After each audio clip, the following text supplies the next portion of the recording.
Senhor presidente, colegas vereadores, agradeço a gentileza dos colegas em apreciarem a versão de pauta desse projeto e também a permanência em plenário para que nós possamos apreciar aqui o mesmo. Pois bem, colegas vereadores, este projeto de lei, nós propomos o PL 71 de 2025, lá em abril, salvo melhor juízo, do ano passado, e foi uma iniciativa que, em parceria com o meu assessor, Fernando Ferreira, advogado, que ainda antes de estar trabalhando comigo aqui na assessoria, acompanha nosso mandato, foi um apoiador, esteve junto com a gente também como advogado do nosso partido e me propôs este projeto, me apresentou este projeto e agora, integrando fileiras aqui na nossa equipe, está também apreciando. Então, já quero agradecer a ele que nos ajudou com a parte da redação técnica desse projeto, porque dois juristas pensam melhor do que um, né? Então, acho que ficou a contento.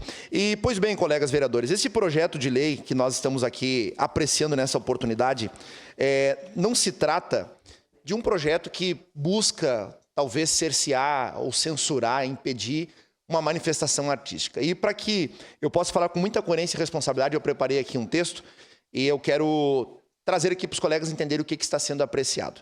Trata-se de uma proposta de responsabilidade com o uso do dinheiro público e de compromisso com valores constitucionais fundamentais. O que nós estamos discutindo aqui não é a censura, mas a criação de um critério objetivo. Inclusive, critério este que foi criado e em razão de um projeto substitutivo após a relatoria do colega vereador Cláudio Libardi, que emitiu o parecer lá na CCJL. Portanto, o que está se vedando é que o município financie, apoie ou promova, com dinheiro do contribuinte, atividades que façam apologia ao crime, atividades que incentivem o uso de drogas ilícitas, que promovam intolerância religiosa, nós acabamos de falar sobre esse assunto aqui no nosso plenário, e que exponham crianças e adolescentes a conteúdos inadequados que venham sexualizar. Peço a garantia da palavra, presidente, por gentileza. Isso não é novidade no nosso ordenamento jurídico, tendo em vista que este texto está ancorado na Constituição Federal, que nos garante justamente as liberdades individuais, as garantias fundamentais, os direitos e deveres de cada um dos cidadãos. Além disso, o projeto substitutivo aperfeiçoa justamente aquilo que poderia vir a ser e gerar uma dúvida, definindo conceitos, afastando a subjetividade do nosso projeto e também reforçando a segurança jurídica, ou seja, respondendo previamente às críticas de qualquer tipo de vacância normativa. Outro ponto essencial é que o projeto expressamente preserva as liberdades constitucionais, sejam elas, por exemplo, a liberdade religiosa, a liberdade de manifestação pública e afins.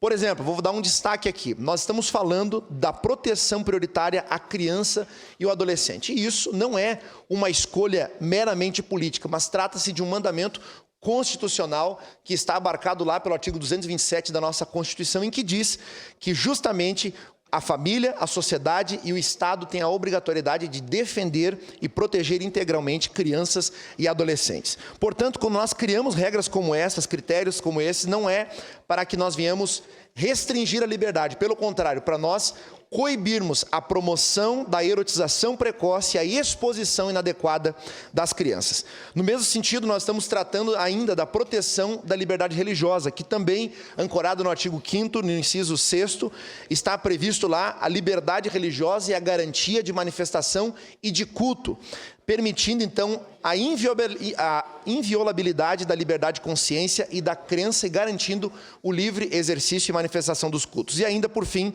nós falamos a coibir a apologia, a incitação e o estímulo à prática de crimes, contravenções e até infrações administrativas, como o consumo de drogas ilícitas. Além disso, nós também precisamos frisar aqui que esta lei está, como eu já disse, em constância, em coerência com aquilo que nos diz a lei maior, a nossa Constituição Federal, nós também precisamos ser coerentes do ponto de vista de que não é possível que o Estado brasileiro, o município de Caxias do Sul, como um dos entes federados, venha promover aquilo que a própria lei já restringe.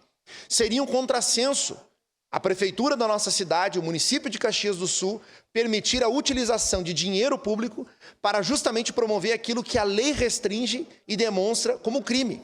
Então, essa lei vem justamente nesta constância de nós termos uma coerência institucional. E, por fim, isso visa fortalecer a segurança jurídica, proteger os direitos fundamentais, especialmente dos mais vulneráveis, e assegurar o dinheiro público para que seja utilizado com responsabilidade e com coerência.